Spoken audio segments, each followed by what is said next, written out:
Olá, pessoal! Estamos aqui para mais um Antares Cast, que é o podcast Antares, que tem esse propósito de estar compartilhando conhecimento e também trazendo pessoas que tiveram uma relação com Antares dentro desses 33 anos de existência. Isso mesmo, 33 anos de existência. Quem me conhece sabe que eu não estou mentindo, né? Cabelo branco e tudo mais, enfim.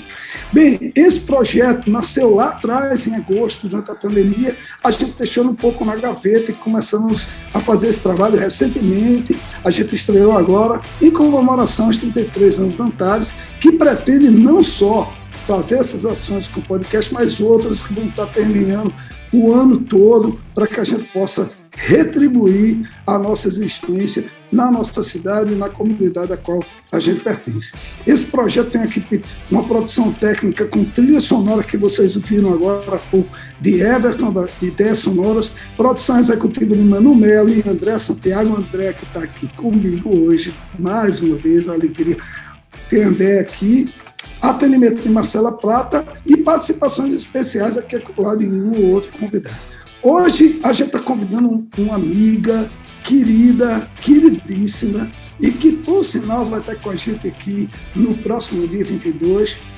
Esse podcast de hoje é quase que uma preparação para isso, e dia 22 ela vai estar fazendo uma palestra para a gente, que vai estar sendo transmitida pelo YouTube. Mas, enfim, hoje a gente vai trazer um tema que eu acho que é fantástico, e a gente trouxe uma pessoa que tem uma vivência com relação a isso, que é Flávia. Eu já começar a apresentá-la, que é neurociência, neurodinâmica e saúde mental.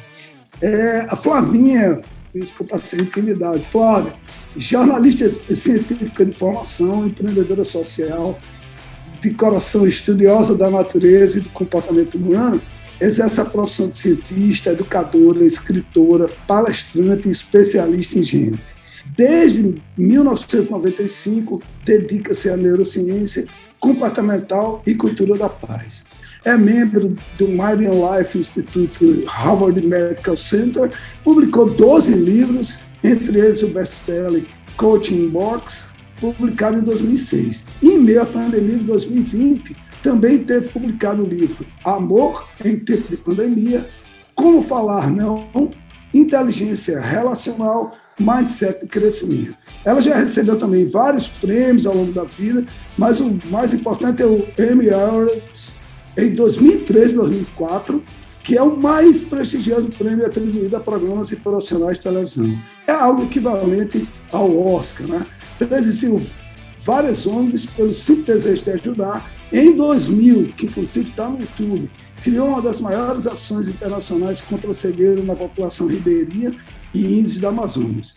O ITHL é a ONG a qual ela se dedica há mais de 25 anos para levar inteligência emocional, gestão emocional para as comunidades carentes do Brasil. Flavinha, seja muito bem-vinda. Desculpa aí se foi um pouco longo, até cortei algumas coisas, que o currículo de Flávia é bem robusto. Flávia, dá só um alô aí para eu partir para a primeira pergunta. André também, por favor, dá um alô aí para o pessoal que já está aqui conectado nos escutando. Oi, gente, tudo bem? Cara, Júnior, super obrigado. Encontrar com você é assim, sabe aquele encontro de velhos amigos que a gente não precisa conversar e parece que a gente está sempre continuando uma conversa que a gente começou? Então, aqui para mim hoje vai ser isso. Sabe, um bate-papo mesmo de amigos e tentar levar algumas curiosidades que talvez as pessoas ainda não tenham ouvido, né, sobre isso. Eu acho que a gente pode se divertir. Demais.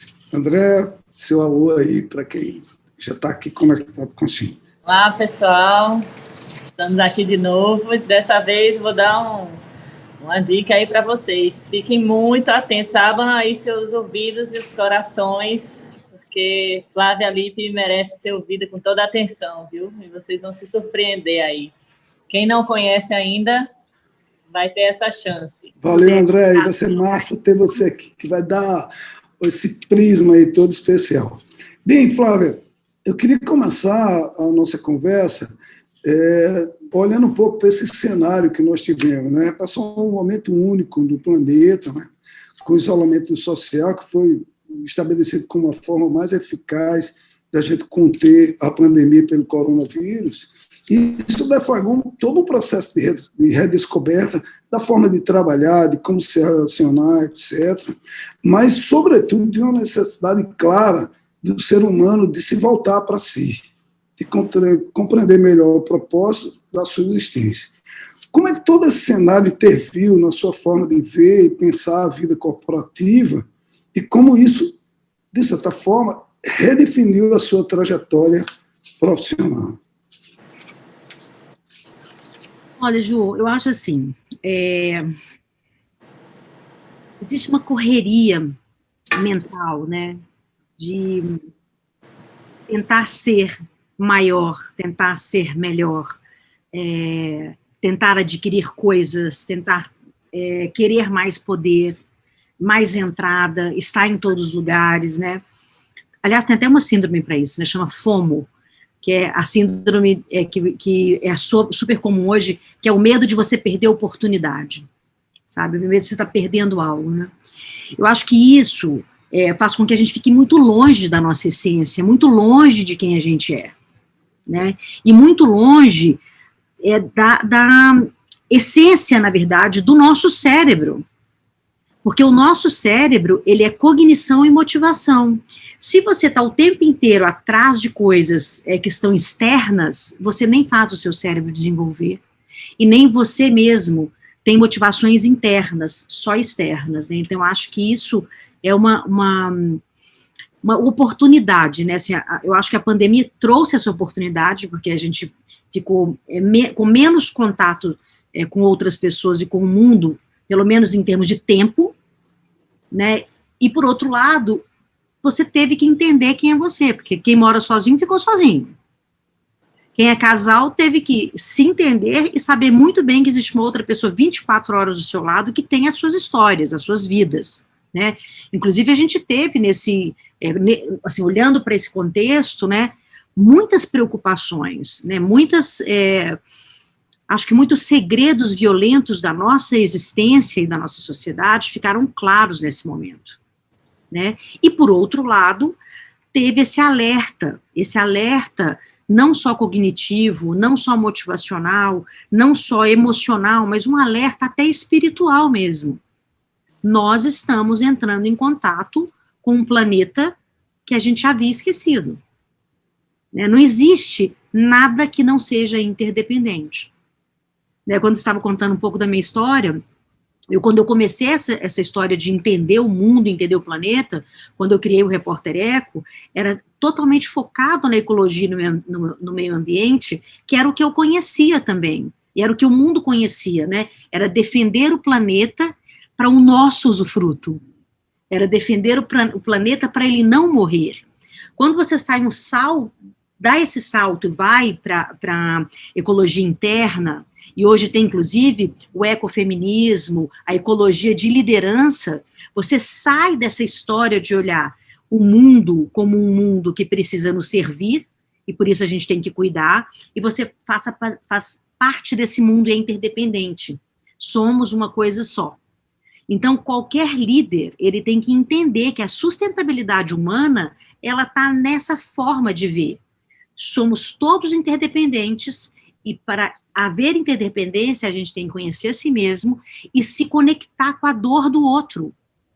Seja do outro ser humano, seja do animal, seja da planta. Quando você se assusta e te choca de alguma forma algum sofrimento, significa que você está voltando a estar conectado com os mesmos seres que pertencem a esse planeta. A gente é só mais um. Né? Então, esse olhar, assim, de como que nós vamos fazer para evoluir, a gente vai conhecer a gente mesmo para a gente poder se conectar com um planeta complexo e um planeta que interdepende de nós. Nós não somos nada sem o planeta, ficou provado isso, né, no Covid, e o planeta também não é nada sem a gente, né? Então, assim, a gente não pode se destruir. Tem que ser autossustentável e tem que ser um planeta que tenha uma sustentabilidade humana, né? E para isso é preciso haver essa gestão emocional também. Só uma coisa que só discordar um pouco do que você falou, que outro dia a gente viu uma palestra do Murilo Gun, e ele estava falando que a gente sempre fala em salvar o planeta, né? Mas, na verdade, o planeta, ele vai sobreviver sem a gente, vai se extinguir a humanidade, o planeta vai se reinventar. Na verdade, somos nós que precisamos do planeta, muito mais do que ele precisa da gente. Lógico que a gente, se for destruí-lo, né, a gente vai junto, mas depois ele vai voltar, né? Ele vai se regenerar, ele já passou por cataclismas, ele já passou por eras glaciais, né? Ele vai se retransformar e nós vamos embora. Então, a gente devia estar muito mais preocupado, né, do que é que a gente está fazendo com o planeta, do que preocupado se o planeta está bem. Porque o planeta é a nossa casa. Se nossa casa se acabar, o que é que a gente vai fazer, né? Eu adoro o Murilo, a gente, inclusive, tem muita coisa gravada junto. A diferença dessa fala do Murilo e da minha, a fala do Murilo está focada em ecologia, meio ambiente e sustentabilidade. Tá? Isso é um modelo anterior ao que eu estou explicando para você, que é onde a gente deve entrar. A ecologia interna, ela já não é mais olhar o planeta com esse olhar que você está me mostrando. Porque o planeta, ele não se autorregenera. Infelizmente. Ele se outro planeta. Transforma para outra coisa. É outra coisa, entende? Então, ele não vai se autorregenerar. Né? Enquanto todos nós somos interdependentes em todas as instâncias, o planeta, ele só se movimenta, é uma coisa muito simples. Lembra do efeito borboleta? A asa da borboleta faz um efeito do outro lado do planeta. Um tufão do outro lado do planeta. Então, é exatamente isso que significa interdependência. Então, não é só a asa com o tufão, é o meu movimento tem uma interdependência com o movimento da Terra. E isso é tão complexo e tão intrínseco. Só para você ter uma ideia, o nosso relógio biológico, que é o interno nosso relógio biológico, que é um estudo de ciência profundo chamado cronobiologia, o nosso relógio, ele funciona 24 horas e 11 minutos, chama-se arrastment. O nosso corpo só funciona dependendo do funcionamento do planeta. A gente acorda e dorme biologicamente porque abre o sol, tem a lua. A gente não acorda e dorme por causa do despertador. O nosso relógio, ele está totalmente ligado a todo o ciclo de movimentação da Terra. Então, as nossas relações são interdependentes. Dos animais, são todas interdependentes. Qualquer coisa que eu faço aqui tem um efeito imediato. O Covid mesmo foi dos exemplos da interdependência, né? Quando você pega um animal e come aquele animal, como foi o caso do morcego, né? Você pode gerar uma série de coisas, né? Um animal com outro animal. Qualquer coisa que a gente faça, existe uma interdependência. Então, a diferença entre ecologia, meio ambiente e sustentabilidade é o planeta se vira por si, nós que deveríamos estar preocupados com a nossa própria vida. Isso era um pensamento anterior a nós vivemos com uma ecologia interna, somos interdependentes e a sustentabilidade humana depende do entendimento de todas as consequências. O Repórter Eco, ele foi criado sobre esse pensamento, ecologia, meio ambiente e sustentabilidade. Hoje, depois de muitos anos, né, de 1990, quando surgiu a questão da sustentabilidade, até hoje, muito avanço teve aí. Nesse processo todo, a gente tem visto, de uma forma extremamente acelerada, o avanço e o progresso tecnológico, né? Como é que a vida pode ser humana e tecnológica ao mesmo tempo? Então, cara, eu sou muito tecnológica, né? Eu adoro tecnologia mesmo, assim. Sou fascinada por tecnologia, eu estou em tudo quanto é lugar, sempre tive, né? Assim, cara, tem umas histórias tão engraçadas com esse negócio da tecnologia, né? Há muitos anos mesmo, foi, eu acho que 1990, 92, por aí, eu criei uma tenda de realidade virtual, que era uma tenda que você fazia várias experiências de tecnologia com coisas que tinham no MIT. Ninguém nem falava disso. Mas a minha paixão por tecnologia me faz me conectar com soluções para o planeta, soluções para a humanidade, soluções mentais, né, cognitivas, né? E uma das coisas mais importantes para a gente compreender da questão da do nosso desenvolvimento como ser humano, né, como humanidade, até chegar onde a gente está hoje, nós temos um desafio cognitivo e um desafio de motivações. Isso, ele é biológico, ele é neurobiológico e também é tecnológico. É possível a gente ter isso? Tem muitos estudos, né, futuristas, por exemplo, que falam o que pode ser, né, a nossa vida em 1999, em 2099, por exemplo, né, que já tem estudos até 2099, né? Mas a coisa mais importante que a gente tem que entender, e tem relação com essa conversa que eu estava tendo com a Andrea, do que era, né, ecologia, meio ambiente e sustentabilidade, e do que é ecologia interna e sustentabilidade humana, é você trazer esse conhecimento tecnológico também para dentro de si. Então, o biohacking é a primeira tentativa disso, né, e já é uma tentativa até bem sólida, porque isso já ficou solidificado nos Estados Unidos, né, o Vale do Silício, inclusive, é um dos grandes berços de biohacking. O biohacking significa basicamente o seguinte: otimizar corpo, mente e ambiente, não é meio ambiente. Ambiente, corpo, meio ambiente. O seu corpo, a sua mente e o ambiente que você está inserido. Quando você otimiza isso, você cria uma sustentabilidade do seu corpo com o planeta e vice-versa, e você otimiza todas as capacidades cognitivas e motivacionais que o seu corpo pode te oferecer. Entende? Então, quando a gente está falando entre tecnologia e humanidade, biohacking é uma das grandes possibilidades. E como que você se transforma num biohacker? Que as pessoas têm um pouco de medo quando falam de hacker, né? O hacker é o cara que estuda profundamente uma coisa e só faz aquela coisa. Então, ele fica ali hackeando aquele assunto. Quando a gente fala hacking, é um assunto, ou um objeto, ou algo que você estudou muito e traz uma importância de solução através dele.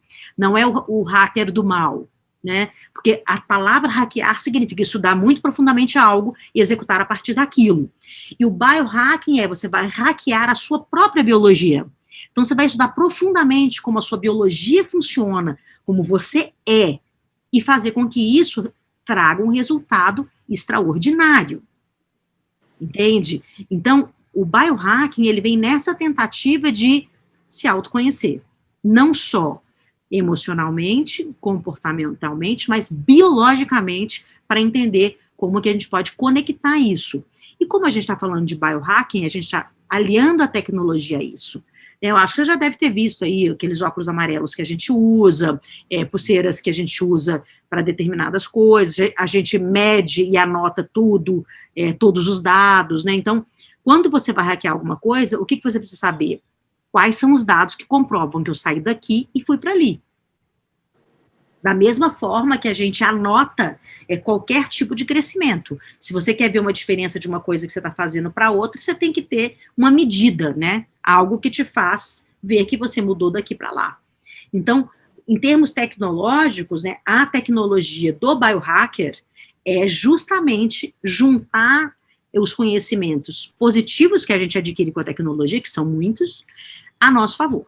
Perfeito. André? Você fala, só para tirar uma dúvida, Flávio, quando você fala em melhorar fisicamente através de tecnologia, isso inclui também tecnologias, como se fala por aí, de implantar chips, por exemplo, na pessoa, isso faz parte também do biohacking? Um chip de controle, né, que você vai ter um chip que vai estar ali medindo o tempo todo suas taxas e sua glicemia e tudo mais, isso também é biohacking? Tem vários níveis, né, assim, quando a gente fala de modificações, aí a gente já saiu de biohacking, a gente está indo já para os homens robôs mesmo, né, a gente já está indo para uma outra tecnologia que é muito mais gamer, né, tem pessoas, por exemplo, que têm implantados chips na mão para poder abrir a porta de casa com o braço, atender o telefone, mas aí já não é o biohacking, aí já é um olhar mais gamer mesmo, de colocar o seu corpo a favor da tecnologia e vice-versa, você como um ambiente gamer, né? Agora, quando a gente fala de biohacking, a gente está falando realmente de olhar e hackear o seu sistema biológico. Você pode até colocar um chip para poder modelar várias coisas, mas o mais comum mesmo são chips hormonais ou usar os relógios com todos os dados. O relógio, na verdade, que você usa, ele já faz esses dados todos, você não precisa chipar, né? Só com a pulsação ele já faz isso. Os chips de biohack, eles estão mais ligados ao hormônio, justamente por essa questão de longevidade e etc., né? Os outros, quando a gente vai mais para a questão gamer, aí já é um outro olhar, né? Já é não está ligado à biologia, está ligado a gamer mesmo. A gente já percebeu durante esse período de pandemia que empatia foi talvez a palavra mais usada, eu acho que em razão desse distanciamento, né? Então, se mencionou muito empatia, né? Como a gente está preparado para ter essa empatia através da tecnologia? Cara, você sabe que isso é um negócio muito interessante mesmo, viu, Júnior? Eu, inclusive, no meio da pandemia, fiz uma pesquisa, né, um experimento social. E o experimento social era entender como funcionava a cabeça das pessoas que trabalhavam com mídias sociais e marketing digital. Porque eu tinha ficado muito impressionado com a falta de empatia, né? Pessoas que não conseguem conversar. Elas simplesmente conseguem resolver problemas, mas elas não conversam.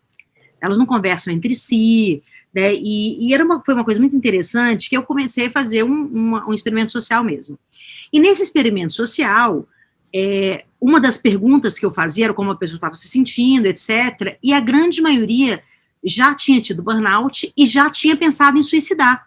Eu fiquei muito chocada, até fiz uma palestra sobre isso no YouPix, que é um dos maiores eventos de influenciadores e criadores, né, de mídias digitais. Eu fiz essa palestra lá, fruto desse estudo, né, dessa experiência social. E aí uma coisa que me chamou a atenção essas pessoas que fazem isso, né, que estão motivando as redes, são pessoas que não têm empatia, e por não ter empatia também, elas não recebem empatia, né? Agora, por que será que não, e o que será que acontece? Então, uma das coisas mais importantes que a gente tem que entender nesse aspecto, por isso que o biohacking é importante, e por isso vocês vão entender por que a gente usa óculos amarelo. Eu não coloquei aqui porque ia ficar ruim na entrevista, ia ficar muito ruim para vocês. Mas essa luz, tá vendo essa luz que é emitida no rosto da gente? Tanto aqui no computador, quanto na tela do celular, no iPad, ela emite uma luz azul. Essa luz que ela emite é uma luz que ela muda esse nosso relógio biológico, que é a nossa cronobiologia, que é o nosso ritmo circadiano, que está totalmente conectado com os ritmos da natureza. Isso não é chute, não é balela, isso é uma ciência profundíssima mesmo. Hoje, assim, muito comum, as pessoas já estão sabendo sobre isso, já tem livros sobre você entender o relógio biológico, etc. Mas o que isso tem a ver com empatia? Quanto mais essa luz é emitida para nós, mais o nosso corpo ele se desconfigura biologicamente. Então, você acorda de manhã, começa a trabalhar, vem essa luz. O nosso corpo, na verdade, ele acha que noite é dia e dia é noite, porque o computador vai clareando à medida que a gente vai escurecendo. E você vai colocando mais luz na sala, luz não sei aonde, certo? E quando você faz isso, você desregula os seus hormônios. Vários hormônios que são absolutamente importantes para a gente ter um sono reparador, um sono tranquilo, e você ter saúde mental. Então, a empatia, ela também faz parte da saúde mental, não só da saúde mental para que você fique bem, mas a sua saúde social também.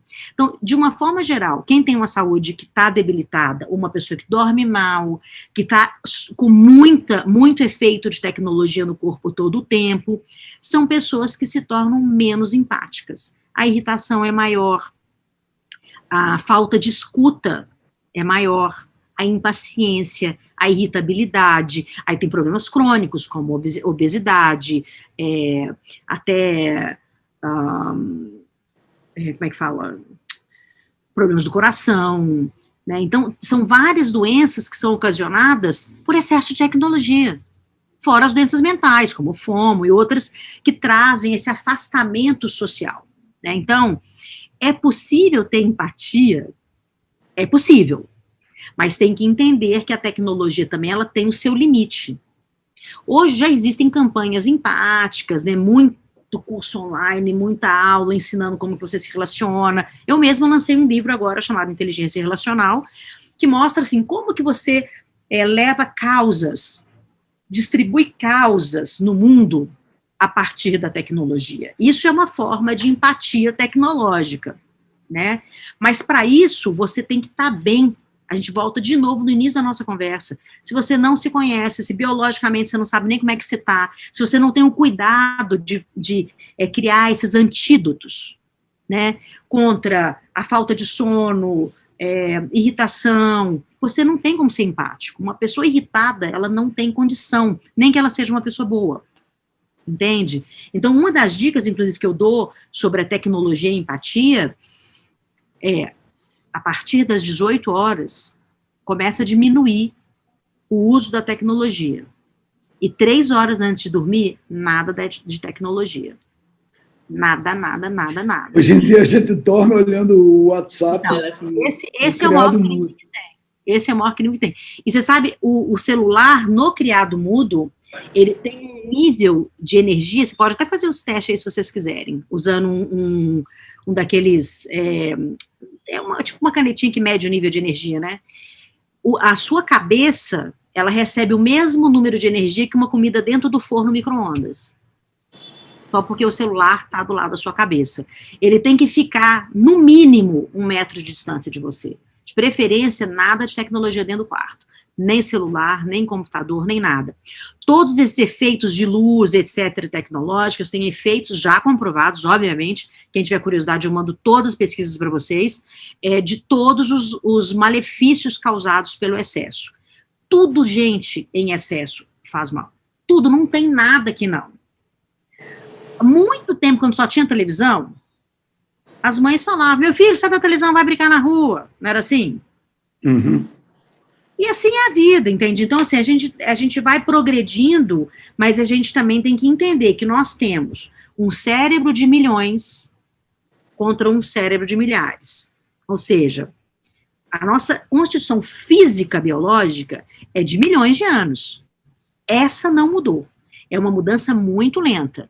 Agora, o sistema cognitivo da gente é de milhares de anos. Esse vai se adaptando lentamente, mas vai mudando também. Se a gente não fizer esse esforço de biohacker mesmo, de biotecnologia, de entender como que a gente vai colocar essa tecnologia a nosso favor, a gente não vai conseguir ter o desenvolvimento humano que a gente precisa ter, como empatia, como resiliência, entende? Não adianta ler sobre empatia. Tem que praticar a empatia e entender como que você desenvolve. Porque não é uma coisa que você nasce com empatia ou não. Compaixão é aprendido, empatia é aprendido. Tem pessoas que nascem aptas naturalmente para isso. Entende? Já tolerância também, né? Tolerância, entende? Agora, tudo isso tem a ver com o sistema cognitivo. Tolerância cognitivo, paciência cognitivo. O sistema cognitivo abalado, e principalmente por excessos de tecnologia, dificilmente você consegue fazer isso, entendeu? Por isso que o óculos amarelo, a gente começa a usar o óculos amarelo a partir das 4 horas da tarde, que você evita essa emissão desse tipo de luz, entende? Tanto no computador quanto no celular, no iPad, você tem um aplicativo que você pode baixar e eles ficam amarelos. Então, diminui esse impacto de luz, né? E você já diminui muito o estresse e outras coisas que são efeitos da tecnologia.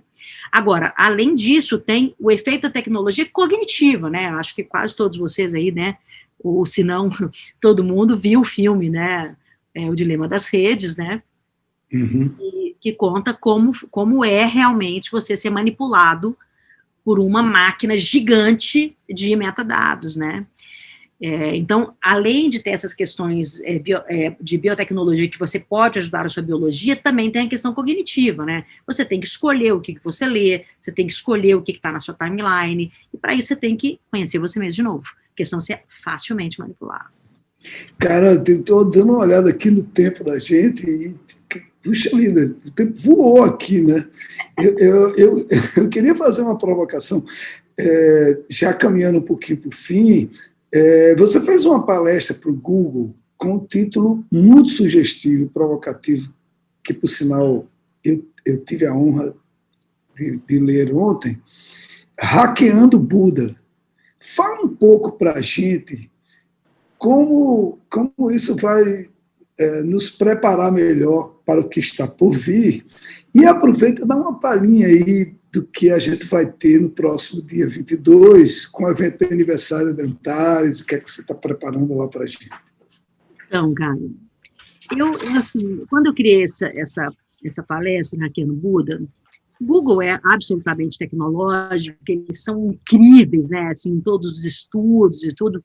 Então, eu quis trazer esse olhar de como que a gente está resgatando a nossa humanidade através de hackers que eram utilizados pelos nossos ancestrais. Então, por exemplo, a moda do café bulletproof, que você bota o café, você pode comprar ele pronto, né? Óleo de coco, canela, tudo, né? Então. O bulletproof, na verdade, é uma cópia do golden milk que era feito, e é feito até hoje, né? Na tradição tibetana e na tradição hindu, de medicina milenar. Então, são vários hacks que são resgatados, né? O rounding, tem uma máquina que você sobe nela, você pisa de pé descalço, ela simula os benefícios da terra. Grounding nada mais é que andar de pé descalço na terra, na praia, na areia, entendeu? Isso é grounding. Aí tem várias coisas, né, que o Vale do Silício trouxe com nomes lindos, né, tipo, nossa, banho gelado, por exemplo, o banho gelado é praticado como anti-inflamatório. Eu fiz um treinamento no Tibete, de enterrar na neve, né, que é um treinamento que você superaquece o seu corpo e você entra na neve e não sente frio, você fica aquecido lá, e o gelo, ele é o maior anti-inflamatório que tem. No entanto, vocês lembram aí de jogador de futebol nas banheiras de gelo. Né, alguém já deve ter visto isso em algum lugar. Atleta no banheiro. Dos países nórdicos também, né, que tem essa tradição do aí já do banho gelado. Sauna, exatamente. Mas que também para estimular, né, o sistema imunológico, né, para ativar ali. E isso é um hack ancestral. Então, quando eu fiz trouxe esse olhar de Buda, né, hackeando Buda, era o que Buda faria, né, se ele estivesse nesse mundo hoje? Tem muitas coisas que Buda faria. Né, muitas coisas que ele ensinou e que a gente não aprendeu, né, e agora a gente está resgatando rapidamente para poder aprender, né. Eu até brinquei, assim, que se a gente estivesse no Vale do Silício, a gente ia ver um monte de Buda de patinete e coletinho preto, né? Mas, na verdade... Quem você quer enviar? Opa, gente, desculpa. A minha Siri, ela tá falando sozinha de vez em quando, cara. Eu dou uma risada, ela responde. Desculpa. Então, uma coisa importante do entendimento disso, né, de hackear Buda, é que a tecnologia de pensamento, né, de Buda, vamos dizer, né, que é como que você vê a humanidade, né, e como a gente vai ver esse crescimento da humanidade, é entender como que a gente pode crescer o nosso sistema cognitivo, o nosso olhar, né, e o nosso ambiente, se a gente tiver um olhar ancestral. Como que é isso, né? Se a gente fosse realmente ter esse olhar mais profundo, esse olhar de como que a gente utiliza o nosso próprio corpo, né? Como que a gente vive como se a gente tivesse há 2.500 anos antes de Cristo? Como é que a gente faz para elevar essa energia vital? Que é basicamente o que a gente faz quando você usa as tecnologias ancestrais, da yoga, a medicina tibetana, a medicina ayurveda, tudo isso usa tecnologias que são ancestrais, né? Então, quando você olha para isso, você fica pensando, mas, gente, como que é olhar isso? O que será que era feito? Né? Eu dei alguns exemplos para você, né? Crioterapia, ground, né? Eu dei alguns exemplos para vocês aqui. Mas, eu acho que o exemplo principal de você pensar como que é isso como que você aprende, ao mesmo tempo que você aprende, você cresce numa evolução não acelerada, mas sustentável, e você cria mudanças impactantes. Essa era uma pergunta que Buda fazia. Entende? E através de todos os ensinamentos, ele vai respondendo muitas coisas. E o que a singularidade pergunta? A singularidade, na verdade, que muitas pessoas já devem ter ouvido falar, tem inclusive a Singularity, né, que é uma universidade, da Universidade de Harvard, né? Uhum. A singularidade é o conceito... que é associado à revolução da inteligência artificial, entendeu? O que eles defendem? Que o crescimento e a evolução acelerada da inteligência artificial vai levar a mudança impactante e talvez irreversível na vida da gente, na civilização que a gente construiu. As coisas não são bem assim, certo? Já foi provado, inclusive pelo Toby Walsh, que em 2017, ele escreveu um super livro e uma tese gigante, né, ele mostrando que os resultados são decrescentes da inteligência artificial, na verdade, né, e não crescentes. E a ideia de uma melhoria exponencial não é possível, porque ninguém cresce exponencialmente e o resto da vida, entende? Você imagina isso, alguém crescendo exponencialmente o resto da vida, não tem o resto da vida. Existe um limite, né? Existe um limite. Então, esse medão que todo mundo tem, né, porque não estudou muito realmente o que é inteligência artificial e quais são os limites. É claro que existe uma complexidade computacional aí, que a gente tem que entender, mas a principal coisa de entender isso é que Buda conseguia fazer isso, porque ele não acreditava no crescimento exponencial ilimitado, ele acreditava na interdependência. E essa interdependência é que eu estou propondo, inclusive, nessa conversa nossa, André, agora você vai entender melhor o que é ecologia interna, o que é ecologia profunda, que são vários termos para isso, né? Até, assim, eu posso até dar alguns nomes para vocês, se vocês estiverem curiosos depois para saber um pouco sobre isso, mas foi mais, assim, é uma coisa mais... tem mais de 10 anos, mas já é uma coisa que é levada em consideração no mundo, sem olhar para o ativismo. O ativismo, ele era essa questão do meio ambiente e da ecologia. Já a ecologia interna, a ecologia profunda, é isso que nós estamos falando aqui, entende? A gente faz uma interconexão com todos, com a tecnologia, com o planeta, mas a gente consegue ver que não existe esse crescimento exponencial dessa forma que as pessoas estão vendo, né? Então, se eu pudesse falar alguma coisa de Buda com tecnologia, por isso que Hackeando Buda, a gente fala de uma proposta que ele fazia de mudança de ambiente, de raciocinar sobre o senso comum, todas as pessoas interdependentes, interagindo e aprendendo juntos, combinando a natureza lógica do raciocínio com a natureza e com a estatística do universo, as emoções. E isso, você imagina, eu estou falando palavras do Buda, né? E você imaginar que isso nem a singularidade conseguiu ainda, entende? Então, hackear Buda vamos olhar para os nossos ancestrais, vamos resgatar a nossa forma de viver como humanos, né? Vamos entender como que a gente interage com tudo no planeta, mesa, cadeira, planta, cachorro, gato, o vizinho, porque está tudo interconectado. É a coisa mais gostosa do mundo você pensar, assim, você pega essa caneta aqui, ó, e fala assim, é uma caneta.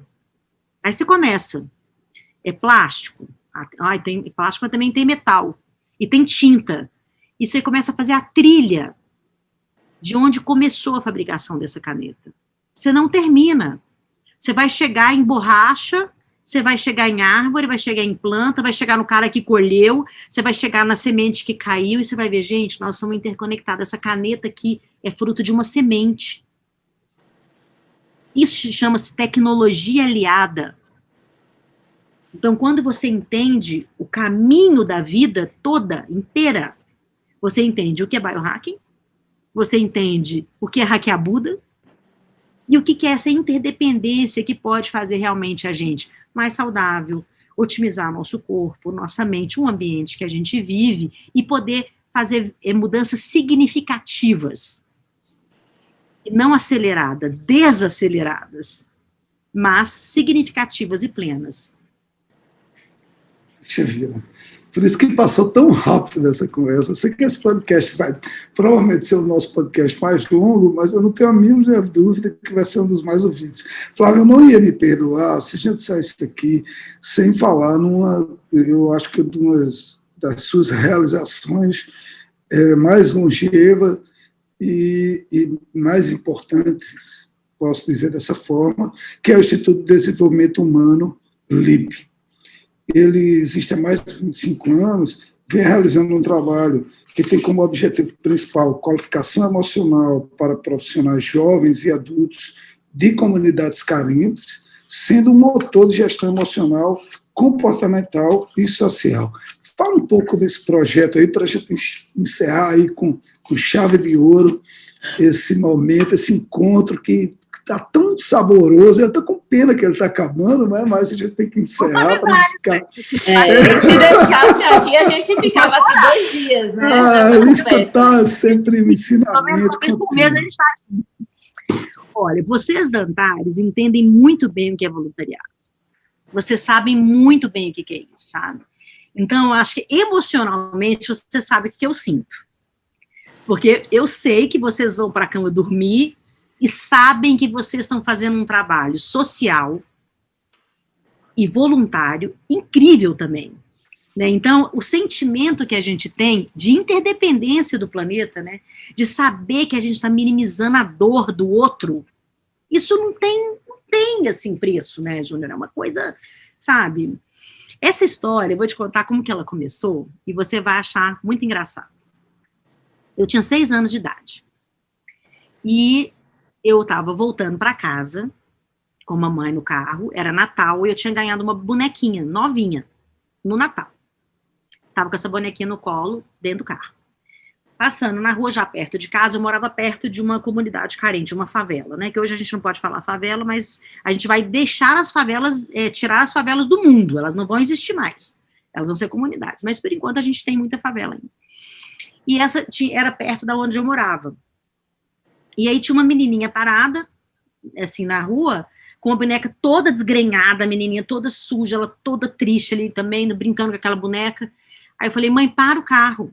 E comecei a chorar, falei, para o carro, para o carro, para o carro. Ela falou, por que você quer que eu pare o carro? Porque eu vou dar minha boneca para aquela menina. E a mamãe falou, minha filha, você acabou de ganhar essa boneca. Eu falei, não importa, ela não tem. Desci do carro, essa menina chama Kênia. Eu tenho contato com ela até hoje. Ela chama Kênia. Aí eu desci do carro, dei minha boneca para ela, fiquei amiga da Kênia, a Kênia ainda existe na minha vida. Ficamos amigas, né, depois a vida é assim mesmo, a gente cresce, né, mas ela foi minha amiga de infância, ela ia na minha casa brincar todo dia, e a partir daquele dia, especificamente aquele dia, eu entendi, quer dizer, eu não entendi com 6 anos, né, que depois, inclusive, quem contou essa história para mim foi a minha mãe e a Kênia, elas me contaram como eu comecei, porque eu não sabia, elas que me contaram o que foi que despertou esse desejo, né, então a partir daí surgiram outras ONGs, né, teve o Bebê e Companhia, eu sempre trabalhei em favelas com o papai, com vários programas diferentes, de levar higiene, levar educação, educar adolescentes. O Bebê e Companhia foi um dos maiores projetos dentro da favela da Ventosa, em Belo Horizonte. Só que eu tenho uma força muito grande na palavra, assim, né, de televisão, sempre trabalhei com comunicação, então eu sabia que se eu criasse programas de inteligência emocional, ia ser mais rápido eu levar essa força para as pessoas, porque a gente pode notar isso, né, assim, nas comunidades mais carentes, eles não têm uma autonomia emocional, Júnior, sabe? Então, às vezes, uma tomada de decisão, ela não vem por falta de autonomia emocional, sabe? Confiança, né? É uma falta de autonomia mesmo, é uma emoção que falta. Às vezes até tem autoconfiança, mas não tem autonomia, sabe? Assim, autonomia do sentimento, de falar uma coisa, ou de tomar uma decisão e não sabe qual é o resultado, até porque a gente é uma comunidade, desde a década de 20, uma comunidade planetária desde a década de 20, construída para ser uma comunidade individualista, um mundo individualista. Né? Assim, tudo leva a um mundo individualista, branco, hétero e masculino. Todas essas vítimas que a gente vê, e que as pessoas falam, as mulheres não são vítimas, os negros não são vítimas, isso são vítimas históricas, que estão começando a ser reparadas agora. E o nosso papel como ONG, levando inclusive a inteligência emocional, é sim reparar essas vítimas da sociedade. As mulheres são vítimas da sociedade, vítimas históricas que a gente chama. Então, esse entendimento do que é cada coisa e como que a gente mesmo não se percebeu, né? O mundo da década de 20 para cá, ele foi determinado e construído dentro de um ambiente fechado de banqueiros e industriais. A história é linda, gente, é só estudar. Estudar e entender por que as diferenças sociais são tão grandes. E se eu sei, eu não posso me calar. Eu tenho que fazer alguma coisa. Entende? Então, o nascimento da ONG foi, porque não tinha mais como levar a criança para casa, a mamãe já chegava em casa, tinha 10, 15 crianças sentadas tudo na cozinha, vestida a roupa do papai, lanchando na cozinha, esperando o papai chegar para ver o que ia fazer com os meninos que eu tinha levado para casa, entendeu? Então, as ONGs, elas foram sendo criadas, já tiveram outras ONGs que quando a ONG fica forte, ela leva a sua vida e a única que permanece sempre comigo, com o papai, é o IDHL, porque é um centro de estudo também, de ciência. A gente faz muita pesquisa, muito experimento social, e daí ali sai muitos cursos de inteligência emocional. Inclusive um curso, Júnior, eu até te apresentei um dos cursos, que é o Hackeando o Tempo, que é o timing, né? Que é usando a cronobiologia para levar essa inteligência emocional, que é biohacking, né? Esse curso eu até te apresentei uma vez. E tudo que a gente faz, vamos supor, você me contrata hoje para fazer um trabalho para uma empresa sua, aí, uma empresa que é seu cliente. Esse mesmo trabalho que você me contratou, replica igualzinho em uma comunidade. Igual, idêntico. Perfeito. É sempre um por um. Então, tem a nossa plataforma, chama A Equação, lá tem 120 horas de cursos, com apostilas, exercícios, é incrível, assim. A apostila tem mais de 1.500 páginas, pra ter uma ideia. Tem muito material. Um aluno que comprar isso lá em Portugal, um aluno lá na favela recebeu a bolsa imediatamente. Não tem, assim, a cada 100, não. A cada um. Um comprou, um ganhou, sempre. Então, a gente sempre vive no one-to-one, que a gente fala. Né? É um por um. E, realmente, o objetivo é trazer autonomia emocional para essas pessoas. Inteligência, gestão, técnica, tudo que outras pessoas recebem dentro das suas empresas, às vezes com treinamentos e tudo, ou tem oportunidade de pagar um curso, né? Que hoje soft skills é uma coisa extremamente importante, a gente vai lá e dá, entende? A gente vai lá e leva essa força, né? Esse entendimento. Só para fechar mesmo agora de verdade, mas me ocorreu uma coisa aqui que sempre me toca muito profundo em todo esse cenário que a gente está vendo aí, e eu queria que você falasse um pouquinho para a gente fechar, mas agora de verdade. A gente ouviu muito falar em empatia tal, e tudo mais, e eu percebo que, inclusive no final dessa palestra para o Google, você fala isso, me tocou profundamente, porque eu acho que é muito necessário o resgate, nesse novo momento que a gente está vivendo, da compaixão, não é? Eu até lhe acompanho no Instagram, e você estava com a camiseta Compaixão. Caramba, eu quero uma camiseta dessa. A gente tem a lojinha da Equação. A gente tem a lojinha da Equação, que tem todas as eu me passa coisa que eu vou lá comprar, você já traz a minha. Todas as camisetas, a gente faz as camisetas com ideias, justamente para levantar recursos para tudo que a gente fizer. Então, sei lá, uma camiseta Perfeito. Que você compra, ali é uma bolsa para alguém, entendeu? Então, a gente tem tem livros, tem camisetas. Eu vou botar o link para vocês, se vocês quiserem divulgar esse link. Massa. Para a gente fala um pouco sobre isso. Eu tenho esse sentimento de que, no decorrer de tudo que a gente passou, não exatamente sobre a pandemia, eu estou falando de um cenário um pouquinho mais delicado e complexo, que é o cenário político mundial, eu acho que faltou no ser humano esse olhar com mais compaixão para o outro. Né? Mais que a gente esteja assim, a gente foi muito discurso elevado sobre todo um pensamento, um embasamento religioso, cristão e tudo mais, mas ao mesmo tempo na prática as pessoas não mostraram ter compaixão. Não é? Fala um pouco sobre isso, a importância disso para esses novos tempos que estão aí. Compaixão é um negócio assim, todo mundo pode desenvolver, como eu te falei, né? Na verdade, a gente desenvolve tudo, tanto o mal quanto o bem. Tem inclusive uma pesquisa que mostra como você transformar uma pessoa numa pessoa má. Né? E o oposto também, como você transforma uma pessoa boa, de compaixão. Né? Claro, a gente tem que colocar aqui fora as síndromes, né? Fora as pessoas realmente que não têm caráter, que são sociopatas, psicopatas, aí é uma coisa que não tem como, né? A gente está colocando num ambiente natural, né? De pessoas naturais, né? A compaixão, ela não é amor, e ela não é empatia. A compaixão é você conseguir, de fato, perceber o sofrimento do outro, tá forte para olhar para isso, mas muito sereno e muito flexível para achar uma solução junto com essa pessoa, ou proporcionar para aquele ambiente, para aquele lugar, um olhar amoroso sobre aquilo. A compaixão, ela é um desejo profundo que o outro seja feliz. Entende? Não é eu te amo, e aí eu caso com você, né?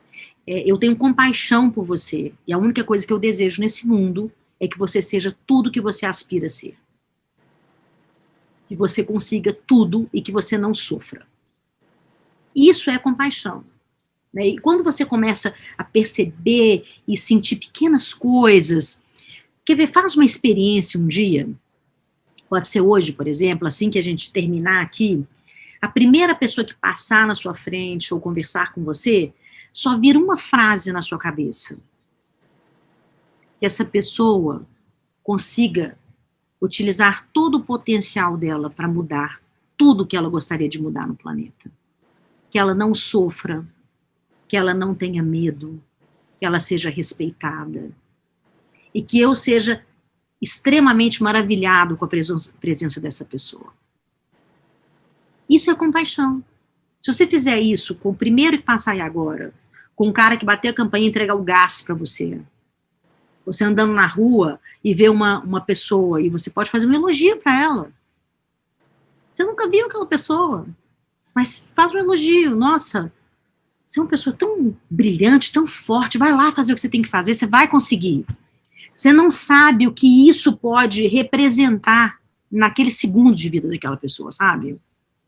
Então, a compaixão, ela está nisso. Ela está nesse olhar interdependente que todos nós precisamos um dos outros, do planeta, e vice-versa. Nós somos seres viventes. Se nós morremos, o planeta também morre.